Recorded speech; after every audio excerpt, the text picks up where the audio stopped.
kulanti wacan oo wanaagsan daawadayaal idilkiinba meel kastoo aad joogtaan waxaad ku soo dhawaataan qodobada wararka Garmaal TV kuwooda ugu waaweyn waxaa kamid ah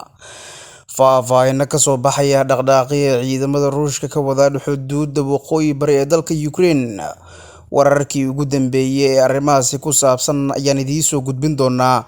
sidoo kale daawadayaal qodobada warka ku jira waxaa kamid ah dawladda Ruushka oo sheegtay in madfac laga soo tuuray dhanka Ukraine uu burburiyay xarun ay adeegsato Ruushka wafdi horodhac u ah kulanka madaxda Mareykanka iyo Ruushka oo kulmaya sidoo kale warka waxaad ku daawan doontaan dawladda Jarmalka oo dhigeeda Ruushka kala hadlaysa xiisada taagan qodobadaas iyo qodobo kale ayaad ku daawan doontaan wararka Garmaal TV ee ku soo dhawaada iyagoo faahfaahsan aynu ku bilownay faahfaahin ayaa waxa ay ka soo baxayaan dhaqdhaqaaqyada ciidamada Ruushka ay ka wadaan xuduudda waqooyi bari ee dalka Ukraine sawirro cusub oo dayax gacmeedka lagu qaaday ayaa muujinaya dhaqdhaqaaq xoogan oo ciidamada Ruushka ay ka wadaan meel ku dhow xuduudda waqooyi bari ee dalka Ukraine iyadoo cutubyo ku jiray garoonada ay markaasi u muuqdeen inay fariisimo ay ka sameysanayaan meelo cusub sawirada dayax gacmeedka ayaa waxa ururiyay maxar sida la warinayo maxar waxa uu qiimeeyay in guurti badan oo cusub oo qalab gaashaaman iyo ciidamo ahi lagu arkay waqooyi galbeed ee Belgrade iyo waliba meel u dhow Soloti iyo waliba Falyuki ee Ruushka magaalooyinkaasi waxa ay 30 kilomitir qiyaastii u jiraan 21 mayl xuduudda Ruushka u leeyahay Ukraine maxar waxa uu eegayaa howlgalkan cusubi waxa uu ka dhigan yahay isbedel ku yimid qaabkii hore loo arki jiray ee la geeyay kooxaha dagaalka taangiyada kuwa gaashaaman madaafiicda iyo qalabka taageerada ilaa ay dhawaan inta badan cutubadii dagaalka iyo agabkii taakuleenta ee Soloti waa ay baxeen waxaana aaga oo dhan lagu arkayaa gaadiid aad u badan iyo kolonyo gaadiid oo gaashaaman sawiradu waxa ay muujinayaan in xeryo amaba garoomo diyaarsan oo ay ku jiraan xoogag la taaban karo axadii in dhaaftay ee February ay hadda ay faaruq yihiin waxaana xilligan la tilmaamayaa oo wararkan dheeraadka ay ka soo baxayaan in dhaqdhaqaaqyo kala duwan ay ciidamada Ruushka ay ka wadaan xuduudda waqooyi bari ee dalka Ukraine Ruushka waxa dhankiisa lagu eedeynayaa in uu isku dayayo in weerar baahsan uu ka geysto dalkaasi Ukraine iyadoona xukuumadda Moscow wararkaasi ay gaashaanka u dururtay oo ay ku tilmaamtay kuwa sal iyo raatoona aan lahayn oo ay wataan wadamada galbeedka iyo warbaahintooda afkooda ku hadasha oo ay ku eedeeyeen in xilligan ay xiisada ka sii darayaan Ruushka ayaa ciidamo boqolaal kuna waxa uu xilligan soo dhoobay xuduudda uu la wadaagay Ukraine iyadoona khubarada falanqeeya siyaasadda ay tilmaamayaan in saacad waliba laga cabsi qabo in xukuumadda Moscow ay weerari karto dalkaasi Ukraine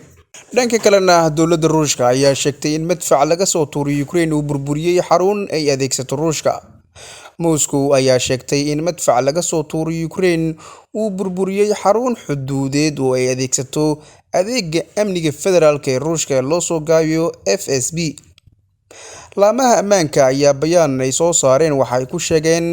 in madfac aan la aqoonsan uu dhulka dhigay xaruntaas oo ku taala meel qiyaastii 150 kilomitir u jirta soodinta Ruushka oo la wadaagay Ukraine oo ku taala gobolka Rostov ee koonfur galbeed dalkaasi warku waxa uu intaasi ku sii daray in aanay jirin cid wax ku noqotay dhacdadaasi isla markaana ay goobta ay soo gaareen injineer ka tirsan militariga Ruushka fiidiyowga ay sii deysay FSB ayaa muujiyay dhismo yar oo markaas u muuqda hal qol oo saqafkiisa iyo waliba darbiyadiisu ay go'een iyo calanka Ruushka oo ku tirsan qashinka daadsan goobta waxaana xilligan xukuumadda Moscow ay carabka ay ku dhifatay in madfacaas oo ahaa mid laga soo tuuray dhanka Ukraine uu burburiyay xaruntaas xuduudeed oo ay adeegsato adeegga amniga federaalka Ruushka ee loo soo gaabiyo FSB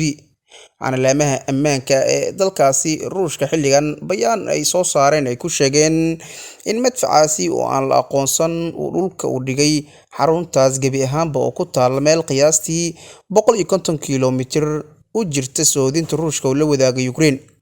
ma jiro wax war oo ilaa haatan ka soo baxay dhanka dawladda Ukraine oo ay kaga jawaabayaan eedeyntaas ku aadan in madfac laga tuuray dalkooda uu burburiyay xarun xuduudeed oo ay adeegsato adeegga amniga federaalka Ruushka ee loo soo gaabiyo FSB.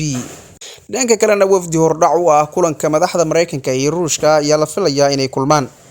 sarkaal ka tirsan aqalka cad ee looga arrimiyay Mareykanka ayaa sheegay in xogayaha arrimaha dibadda ee Mareykanka Antony Blinken iyo wasiirka arrimaha dibadda ee Ruushka Sergey Lavrov ay ka wada hadli doonaan shir madaxeedka suurtagalka ah ee u dhexeeya madaxweyne Joe Biden iyo dhigiisa Ruushka Vladimir Putin marka ay kulmaan dhammaadka toddobaadkan. laakiin sarkaalku waxa uu ku daray hadal taxadar leh oo ku saabsan doodahaasi. Blinken iyo Lavrov waxa ay ka wada hadli doonaan haddii duulaanku uusan bilaaban markaas xaaladdu waa dhammaanaysaa, ayuu yiri sarkaalka. sarkaal kale oo sare ayaa intaasi ku daray in hadda aysan jirin wax qorshe ahi oo ku aadan shir madaxeedka marka ay timaado xilligii weliba qaabka loo qabanayo. Ruushka ayaa laga cabsi qabaa in ka hor kulanka uu duulaan ku qaado dalkaas Ukraine,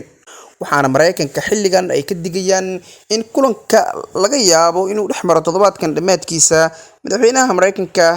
Joe Biden iyo dhigiisa Ruushka Vladimir Putin ka hor in duulaan ay xukuumadda Moscow ay ku qaado dalkaas Ukraine. wadamada caalamka ayaa waxa ay si wada jir ah ay mowqif kaga qaateen in Ruushka ay cunaqabateyn baahsan ay ku soo rogi doonaan haddii uu weerar ku qaado dalkaas Ukraine dhankooda waxa ay tilmaameen in ciidamadooda difaaca xilligan diyaargarow xoogan ay ku jiraan, taa oo laga cabsi qabo in lasoo weeraro si iska caabin ay u sameeyaan. waxaana qaar ka mid ah dalalka caalamka garab istaag xoogan ay u muujiyeen xukuumadda uu hogaamiyo madaxweyne Zelensky ee Ukraine oo xilligan cabsi baahsan dadkooda ay wajahayaan oo ku aadan in lasoo weerari karo saacad waliba. dhinaca kalena dowladda Jarmalka ayaa dhigeeda Ruushka kala hadlaysa xiisada taagan xilligan. ra'iisul wasaaraha Jarmalka Olaf Scholz ayaa Putin waxa uu kala hadli doonaa isagoo qadka telefoonka ay ku wada hadlayaan inuu sameeyo dadaal dheeri ah oo lagu qaboojinayo xiisada. afhayeen u hadlay dowladda Jarmalka ayaa sidaas yiri. Stephen Herbstreit waxa uu sheegay in wicitaanka la qorsheeyay, isagoo sheegay in wadahadalladu ay qayb ka yihiin dadaal diblomaasiyadeed oo wadajir ah oo ay wadaan reer galbeedka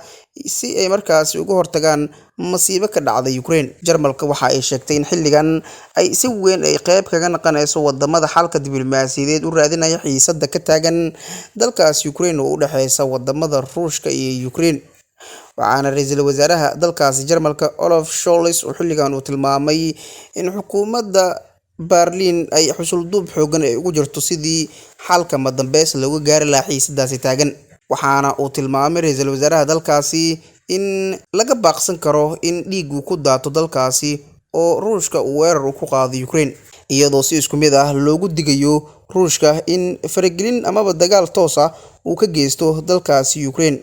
guud ahaan daawadayaal waxaa intaasi kusoo gabagabeynayaa wararkii aad kala socoteen Garmal TV tan iyo kulanti dambena waxaa idinkaga tegayaa sidaas iyo nabadgelyo.